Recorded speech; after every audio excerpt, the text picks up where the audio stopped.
हरियाणा विधानसभा में उचाना सीट से दादा और पोता आमने सामने चुनाव लड़ने वाले हैं, जिसकी खबर सियासी गलियारों में पहुंच चुकी है। और ये देखने का विषय होगा देश भर के इतिहास में, जहां दादा और पोता एक विधानसभा सीट पर एक दूसरे के आमने सामने चुनाव लड़ेंगे। नमस्कार साथियों, हरियाणा के इतिहास में और देश के इतिहास में ऐसा पहली बार होने वाला है कि दादा और पोता एक ही सीट पर चुनाव लड़ने वाले हैं। जी हाँ, ऐसा हरियाणा की विधानसभा उचाना में ज़रूर होने वाला है। आने वाले विधानसभा चुनाव के अंदर हरियाणा के पूर्व सीएम बात करें चौधरी ओम प्रकाश चौटाला और वर्तमान में हरियाणा सरकार में उप मुख्यमंत्री दुष्यंत चौटाला एक ही सीट पर चुनाव लड़ सकते हैं।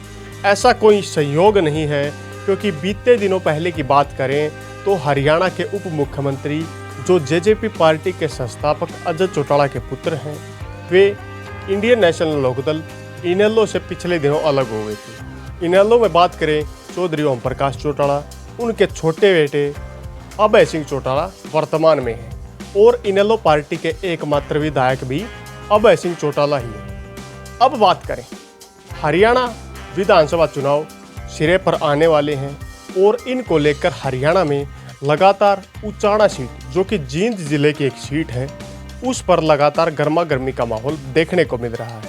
इससे पहले बात करें तो चौधरी ओम प्रकाश चौटाला और उनके बड़े बेटे अजय सिंह चौटाला दोनों को लंबी सज़ा मिली थी जेबीटी टीचर घोटाले के अंदर। उसके बाद बात करें तो यहीं पर इनके लिए काफ़ी समस्याएं खड़ी हुई, अलग अलग पार्टियां बना ली गई और दोनों ने इससे पिछला विधानसभा चुनाव अलग अलग सिंबल अलग अलग पार्टियों पर लड़ा, जिसमें इनेलो को 1 और जेजेपी को 10 सीटें मिली। अब दोबारा विधानसभा चुनाव आने वाले हैं, सरकारें वायदे कर रही हैं और इससे पहले चौधरी वीरेंद्र सिंह, जो कि केंद्रीय मंत्री हैं, उनकी पत्नी प्रेमलता और जिनके पुत्र बात करें ब्रजेंद्र सिंह, वर्तमान में भाजपा के सांसद हैं हिसार लोकसभा क्षेत्र से। लेकिन हिसार लोकसभा क्षेत्र से सांसद होने के बावजूद भी उनकी माता और पूर्व केंद्रीय मंत्री वीरेंद्र सिंह की पत्नी प्रेमलता दुष्यंत चौटाला के सामने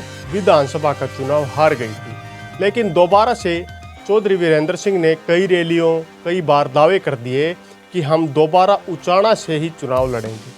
इस पर तंज कसते हुए हरियाणा के वर्तमान उप मुख्यमंत्री द्वारा भी तंज कसा गया कि उचाना सीट पर हम फिर चुनाव लड़ेंगे।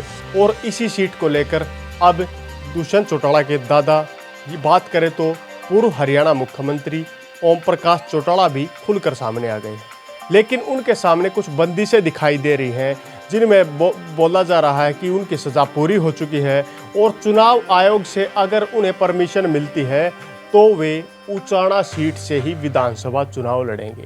यह देखने का और एक रोचक त्रिएंगलीय सीट यहाँ पर हो जाती है, जिसमें दादा, पोता और दूसरी पार्टी के नेता चुनाव लड़ने को तैयार हैं। यहाँ पर बड़ा आमादा भी रखा जा रहा है कि इस चुनाव में किसकी जीत होगी। कुछ विशेषज्ञों द्वारा दी गई राय में बताते हैं कि दादा की जीत होगी, कुछ बोल रहे हैं कि पोते की जीत होगी और बीजेपी और अन्य जो व्यक्ति हैं वे बोल रहे हैं कि दोबारा प्रेमलता यहाँ से विधानसभा चुनाव जीतेगी।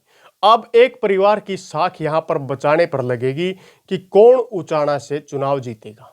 कुछ लोग इसे साजिश करार भी दे रहे हैं कि पोते के सामने दादा को चुनाव लड़ाना कहाँ तक उचित है। लेकिन राजनीति ऐसी ही होती है जिसमें कोई किसी का सगा नहीं होता, जिसमें दादा पोता आमने सामने की टक्कर में चुनाव लड़ेंगे। अब ये अगर लड़ पाते हैं, अगर चुनाव आयोग परमिशन दे देता है और विधानसभा चुनाव के लिए फॉर्म भरा जाता है, तो क्या ये इनेलो के लिए फ़ायदेमंद होगा। कुछ लोगों की राय यह भी है कि इनेलो की दोबारा जड़ को मजबूत करने के लिए, जिस प्रकार एक समय में 85 या 80 के आसपास जो सीटें इनेलो ने जीती थी, दोबारा वे सीटें जीतने के लिए अभय सिंह चौटाला, ओम प्रकाश चौटाला मिलकर इस चुनाव को आगे बढ़ाने का काम करेंगे। लंबी उम्र होने के बावजूद भी एक विधानसभा चुनाव लड़ना क्या इनेलो सुप्रीमो ओम प्रकाश चौटाला के लिए फायदेमंद रहेगा? क्या वे उचाना विधानसभा सीट से चुनाव जीत पाएंगे? क्या दादा और पोता एक ही सीट पर चुनाव लड़ेंगे। अगर लड़े भी गए तो इनमें से जीत किसकी होगी, या इन दोनों को छोड़ करके तीसरे या बीजेपी के जो उम्मीदवार हैं वो जीत पाएंगे, यह देखने का विषय होगा।